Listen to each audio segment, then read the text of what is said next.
جب نبی کو خواب آتا ہے تو نبی کا جو خواب ہوتا ہے اس کو سچ کرنا، اس پر عمل کرنا لازمی ہوتا ہے۔ کیسے ہیں آپ سب؟ امید آپ سب خیریت سے ہوں۔ خوش آمدید کہتا ہوں آپ کے چینل دین و دنیا میں۔ آج ایک مرتبہ پھر میں حاضر ہوں ایک نئی انفارمیٹیو ویڈیو کے ساتھ، اور جیسے کہ آپ کو پتہ ہے آج میں 2 ٹاپک کور کروں گا۔ شروع اللہ کے نام سے جو بڑا مہربان اور نہایت رحم کرنے والا ہے۔ 2 ٹاپک کون سے ہیں؟ نمبر 1 اعتکاف کا جو دوسرا پارٹ ہے، میں نے سمجھا کہ کچھ باتیں اور بتاتے چلوں میں اعتکاف کے حوالے سے، اور دوسری بات یہ کہ آج کا دن جو تھا وہ تھا فتح مکہ کا دن۔ فتح مکہ کا دن تھا آج، اور سن 8 ہجری میں جو ہے فتح مکہ ہوا۔ اسٹارٹ کرتا ہوں میں فتح مکہ سے، اور اس کے بعد میں اعتکاف کی کچھ فضیلت و برکات بتاؤں گا میں آپ کو۔ سب سے پہلے اسٹارٹ کرتے ہیں فتح مکہ۔ جب مشرکین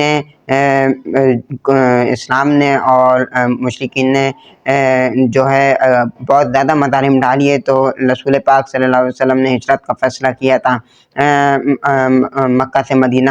اب سن 6 ہجری میں جب ہوتا یوں ہے کہ جب سن 6 ہجری 10 رمضان المبارک کو رسول پاک حضرت محمد مصطفیٰ آپ کے اور آقا میرے محمد مصطفیٰ صلی اللہ علیہ وسلم کو جو ہے خواب میں آتا ہے کہ جو ہے انہوں نے مکہ سے مدینہ جو ہے مدینہ سے مکہ جو ہے ہجرت کری ہے، اور وہاں پر جا کر عمرہ ادا کیا ہے، اور وہاں پر سارے صحابہ کرام نے اپنے سر کے بال منڈوائے ہیں۔ یہ جب نبی کو خواب آتا ہے تو نبی کا جو خواب ہوتا ہے اس کو سچ کرنا، اس پر عمل کرنا لازمی ہوتا ہے۔ تو جیسے کہ سنت ابراہیمی آپ جانتے ہیں، حضرت ابراہیم علیہ السلام کو خواب آیا کہ وہ حضرت اسماعیل علیہ السلام کو جو ہے اللہ کی بارگاہ میں جو ہے قربان کر رہے ہیں، تو جو ہے انہوں نے چھری پھیلی۔ وہ ماشاءاللہ الگ بات ہے کہ اللہ تعالیٰ نے خوشی میں جو ہے حضرت اسماعیل علیہ السلام کی جگہ جنتی مینڈا بھیج دیا۔ تو اسی طریقے سے رسول پاک صلی اللہ علیہ وسلم کو خواب میں آیا سن 6 ہجری 10 رمضان المبارک کو کہ جو ہے وہ عمرہ ادا کر رہے ہیں اور اپنے سر کے بال منڈوا رہے ہیں صحابہ کرام۔ اس پر عمل کرنا لازمی تھا۔ حضور پاک صلی اللہ علیہ وسلم نے صحابہ کرام کو یہ خواب اپنا سنایا۔ صحابہ کرام نے بالکل اس پر عمل کرنے کی حامی بھری، اور اس کے بعد کیا ہوا؟ اس کے بعد یہ ہوا کہ سن 8 ہجری میں جب سن 6 ہجری میں یہ لوگ روانہ ہو گئے مکہ کے لیے۔ جب مکہ کے لیے یہ لوگ روانہ ہو گئے تو جب مکہ کے لیے یہ روانہ ہوئے، مکہ میں جو ہے وہاں پر ایک مقام ہے حدیبیہ کا مقام۔ وہاں پر حدیبیہ کے مقام میں صلح حدیبیہ تو آپ نے سنا ہی ہوگا، لیکن آج میں کچھ چند پوائنٹ اس کے بتاتا چلوں۔ صلح حدیبیہ فتح مکہ کے موقع پر ہوا۔ فتح مکہ کے موقع پر صلح حدیبیہ ہوا۔ اس کے اہم نکات جو تھے وہ مذاکرات جو ہوئے کفار سے رسول پاک صلی اللہ علیہ وسلم کے ساتھ، وہ یہی ہوئے۔ پہلا نکات یہ تھا کہ اس سال مسلمان جو ہے بغیر عمرہ کیے جو ہے واپس اپنے شہر مدینے کو چلے جائیں گے، اور اگلے سال آ کر عمرہ ادا کریں گے۔ دوسرا پوائنٹ وہ یہ تھا کہ جو ہے اگر کوئی مکہ سے مدینہ کی طرف آتا ہے، کوئی اگر مدینے سے مکہ کی طرف اگر کوئی آتا ہے، مطلب مدینہ پاک سے مدینہ منورہ سے مکہ مکرمہ کی طرف کوئی عمرے کے لیے آتا ہے، تو جو ہے اس کو واپس نہیں جانے دیا جائے گا۔ لیکن اب جب واپس نہیں جانے دیا جائے گا، لیکن جب جو تیسرا پوائنٹ ہے وہ تیسرا پوائنٹ یہ تھا کہ جو ہے اگر کوئی مکہ سے جو ہے مدینہ جاتا ہے تو اس کو واپس بھیج دیا جائے گا۔ اور پھر ہوا یوں کہ آپ کو تو پتہ ہی ہے کہ قریش پہلے جو ہے حضور پاک صلی اللہ علیہ وسلم کی دشمن تھی۔ اب جو ہے رسول پاک صلی اللہ علیہ وسلم اپنے صحابہ کرام کے ساتھ واپس تشریف لے جائے۔ سن 8 ہجری میں جو ہے وہ اگلے سال اس کے اگلے سال جو ہے وہ کیا ہوا کہ اگلے سال دوبارہ انہوں نے سفر کیا عمرے کے لیے، اور رسول پاک صلی اللہ علیہ وسلم نے 10,000 صحابہ کرام کے ساتھ جو ہے وہ کرا، سفر کیا عمرے کے لیے، وہاں پر روانہ ہوئے تو قریش نے زیادہ یہ جو معاہدہ ہوا تھا وہ معاہدہ جو ہے 10 سال کے لیے ہوا تھا، لیکن قریش اپنے معاہدے پر زیادہ عرصے تک جو ہے قائم نہیں رہ سکی، اور جو ہے اس نے یہ معاہدہ توڑ دیا۔ اس نے رسول پاک صلی اللہ علیہ وسلم کے پر لشکر پر حملہ کیا باقاعدہ، اور پھر اس کے بعد رسول پاک صلی اللہ علیہ وسلم نے جنگ کا ارادہ کیا۔ اس کے بعد کیا ہوا کہ وہاں پر کچھ تھوڑا پڑاؤ ڈال کر صحابہ کرام نے رسول اللہ پاک صلی اللہ علیہ وسلم نے ارشاد فرمایا اپنے صحابہ کرام کو کہ ہر صحابہ کرام انڈیویجولی ہر صحابہ کرام جو ہے وہ آگ جلائے۔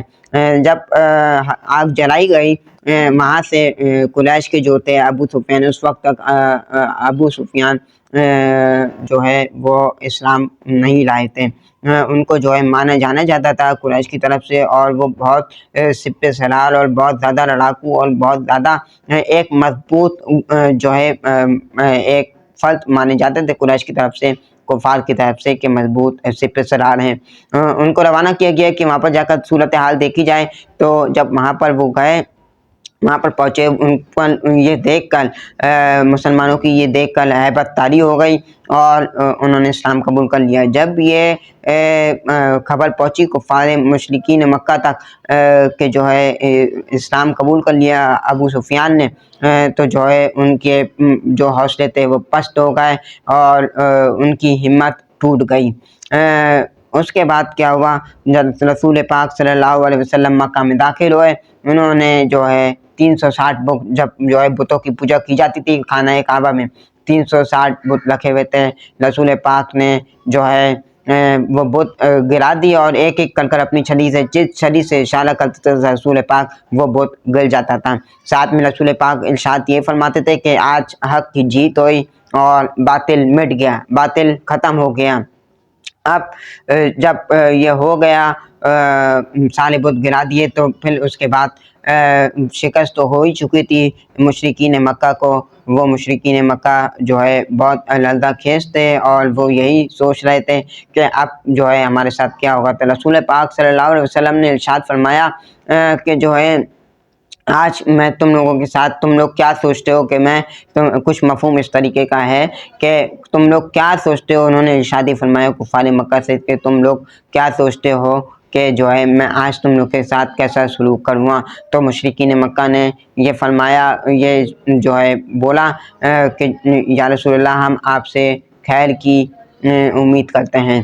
تو رسول پاک صلی اللہ علیہ وسلم نے یہ ارشاد فرمایا اس مشرکین مکہ سے، اس کفار مکہ سے جس قریش نے جو ہے رسول پاک کو 2 سال تک جو ہے قید رکھا، جنہوں نے اتنے مظالم ڈھائے، اس قریش، اس مشرکین مکہ نے جس نے ان کے پیارے چچا جان حضرت حمزہ رضی اللہ تعالیٰ عنہ کا غزوہ احد میں غزوہ احد میں جو ہے ان کی ناک کاٹی، ان کے کان کاٹے، ان کا کلیجہ کاٹا، تو جو ہے اس مشرکین اس کفار مکہ سے، اس جو ہے کفار سے رسول پاک صلی اللہ علیہ وسلم جو ہے کیا کرتے ہیں، وہ کفار مکہ جس نے جو ہے ان کے اوپر شیب ابی طالب کی جو ہے گھاٹی میں جو ہے ان کو قید رکھا، ان کے اوپر ظلم ڈھائے، ان کے اوپر ظلم و ستم کے ظلم کے پہاڑ توڑے، لیکن رسول پاک ہمارے آپ کے، میرے اور آپ کے آقا و مولا حضرت محمد مصطفیٰ صلی اللہ علیہ وسلم نے ارشاد فرمایا بالکل جاؤ میں نے تمہیں معاف کیا، جاؤ میں نے تمہیں معاف کیا۔ جب یہ دیکھا تو اس کے اگلے سال ہی، کچھ اگلے سال گزرنے کے بعد ہی جو ہے 20,000 کفار مکہ نے اسلام قبول کر لیا۔ اس طریقے سے فتح مکہ ہوا۔ وہاں پر صحابہ کرام نے پھر جو ہے عمرہ ادا کیا، اپنے سر کے بال منڈوائے، اور اس کے بعد اللہ کا شکر ادا کیا 20,000 ساتھ کے ساتھ۔ تو یہ اسلام کی خوبصورتی ہے، اور 20 رمضان المبارک کو یہ واقعہ پیش آیا تھا فتح مکہ کا سن 8 ہجری میں، اور جو ہے اس طریقے سے 20,000 اگر رسول پاک چاہتے تو وہ اپنا بدلہ لے سکتے، لیکن رسول پاک کی تو ماشاءاللہ کیا ہی بات ہے آپ کی اور میرے آقا و مولا کی کہ انہوں نے معاف کا اور درگزر فرمایا، اور انہوں نے عفو درگزر فرمایا، اور اسی وجہ سے جو ہے اسلام کی یہی خوبصورتی ہے کہ 20,000 اگلے سال ہی 20,000